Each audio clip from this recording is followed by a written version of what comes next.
এয়া ৰাতিপুৱা পুৱাই মানে ৰাতি যেটো বিধ্বংসী মানে ঝুমা আহিছিলে এইবিলাক কাৰেণ্টৰ লাইন আপোনালোকে চাওক পৰি আছে আৰু আমি এইবিলাক চাবলৈ আহিলোঁ আৰু পুৰা এইবিলাক লাইন ছিঙি পৰি আছে বহুতো ক্ষতিগ্ৰস্ত যোৱা ৰাতি বহুত ডাঙৰ এটা ধুমুহা হ'ল আৰু বৰ্তমান উপস্থিত আছোঁ এংলাৰ বজাৰ গাঁও পঞ্চায়তৰ অন্তৰ্গত মানে এংলা বজাৰ বুলিয়ে কয় এইখিনিক আৰু আমি চাবলৈ আহিলোঁ আৰু বহুত ক্ষতিগ্ৰস্ত হৈছে আৰু কাষতে এটা ঘৰ পৰিলে বুলি আমি গম পাইছোঁ গতিকে চাবলৈ আহিছোঁ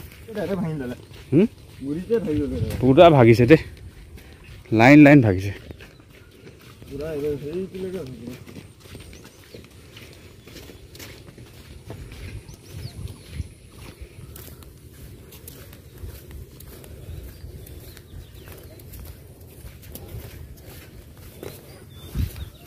पूरा शेष कारण कहानी का ठिकाना नहीं মানে কালি কি হ'ব বতা মাৰিল হেৰি কৰিলে মানুহ আমি 3টামান মানুহ ভিতৰত আছিল এটা মাইকী মানুহ অলপ দুখ পালে ঠানি আমি ওলাইছিলো বাহিৰত তেনে ঘৰটো পুৰাই এনে শেষ ঘৰটো পুৰাই এনেকা পৰি গ'ল আৰু বচাবলৈকে ওলাবলৈকে একো সামানে পৰা নাই সব মানে একদম ঘৰৰ মালিকৰ নাম কি আছে আব্দুল মালিক আছে ঘৰৰ আব্দুল মালিক ন ঠিক আছে নাম আব্দুল হক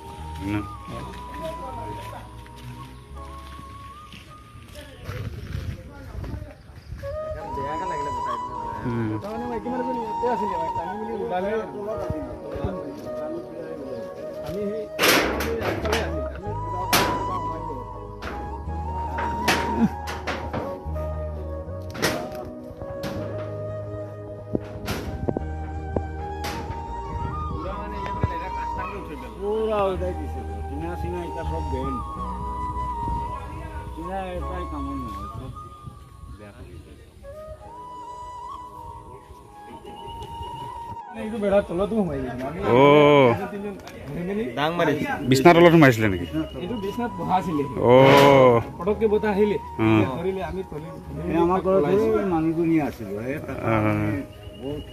এই ঘৰটোলৈ আহিছিলোঁ চাই পেলাই মানে বেয়াই লাগি গ'ল কাৰণ ঘৰ বুলিবলৈ এতিয়া একোৱেই নাই আৰু পদ্মপি মানে ৰক্ষা পৰিলে মানে এই মাইকী মানুহজনী ভিতৰতে আছিলে কৈছে তাৰপিছত 3-4জন মানুহ উলিয়াইছে আৰু হাতত দুখ পাইছে বুলিও কৈছে গতিকে আৰু চাওঁ আগত চাব চেণ্টাৰ এটা আছে সেইটো বোলে উৰিলে সেইটো হৈছে চাব চেণ্টাৰ এংলাৰ বজাৰ আৰু এই চাব চেণ্টাৰটো ধুমুহাই এই টিনবোৰ সম্পূৰ্ণভাৱে উৰুৱাই লৈ গৈছে এইটোৱে চাব চেণ্টাৰ আৰু টিনখন উৰাই আনি পেলাই ইয়াত পেলাইছে ৰাতিপুৱাই মানে তৎপৰতা মানে কাৰেণ্টৰ মানুহৰ আৰু আমিতো ঘূৰি আছোঁ ৰাতিপুৱা উৰাই আৰু আপোনালোকে চাওক তেওঁলোকৰ ডিউটি ভাঙিছিলে মানে তাৰ য'ত হেৰি হৈছিলে আপোনালোকে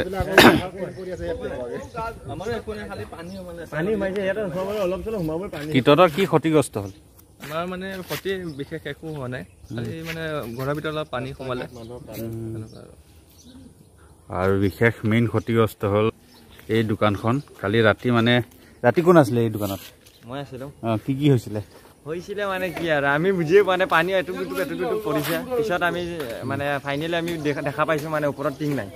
ডাইৰেক্ট টিং সহ পুৰা ডাইৰেক্ট গছ সহ উৰুৱাই নিছে এই গছখিনি আছে তাতে পৰি আছে পুৰা গছে আৰু টিঙে পুৰা উৰুৱাই নিয়ে পেলাই দিছে তাতে বহুত ক্ষতি হৈছে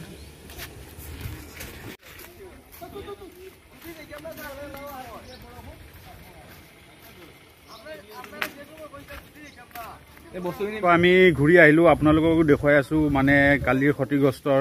কি হৈছে আজি আমাৰ ইয়াত নিৰ্বাচনী এখন সভালৈ মুখ্যমন্ত্ৰী ডাঙৰীয়া আহিব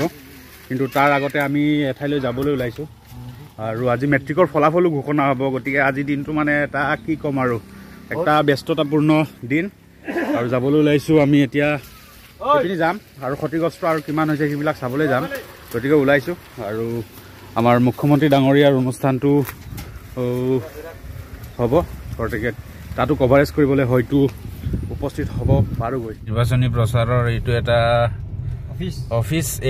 AUIDFৰ আৰু আপোনালোকে ৰাস্তাৰ দুৰৱস্থা দেখা পাইছে গতিকে এতিয়া নিৰ্বাচন চলি আছে কিন্তু আপোনালোকে এয়া চালাৰ বজাৰৰ মানে মূল পথটো যিখিনি মানে আমাৰ এই অঞ্চলৰ মানে এটা প্ৰাণ কেন্দ্ৰ বুলি ক'ব পাৰি এই ঠাইতে চাওক আপোনালোকে পানী জমি আছে আৰু এতিয়ালৈকে ৰাস্তাৰ দুৰৱস্থা ৰাইজে ভুক্তভোগী আৰু এনেকৈ অহা যোৱা এতিয়া সকলো ব্যস্ত আৰু দেখা যাব অনাগত দিনত এই ৰাস্তাটো কিমান দিনৰ ভিতৰত ঠিক হয় কৰি আছে। আৰু এইখিনি আমি এতিয়া দত্তপুৰ পাম, এইখিনি দত্তপুৰ বুলি কয়, দত্তপুৰ পাম। আৰু এয়া গছবোৰ পৰি আছিলে, ৰাতিপুৱা ক্লিন কৰা হৈছে। আৰু আমাৰ চাইডে ইয়াতকৈ বেছি পৰিছে নেকি? আমাৰ চাইডে অলপ বেছি পৰিছে ধুমুহা, এইপিনি অকণমান কম দেখা পাইছোঁ। তথাপিও আগুৱাই যাওঁ আৰু কি দেখা পাওঁ আপোনালোককো দেখুৱাবলৈ চেষ্টা কৰি থাকিম। আৰু এইয়া গাড়ীখন ওপৰত লাগিয়ে গৈছিল দেই পোৱালি।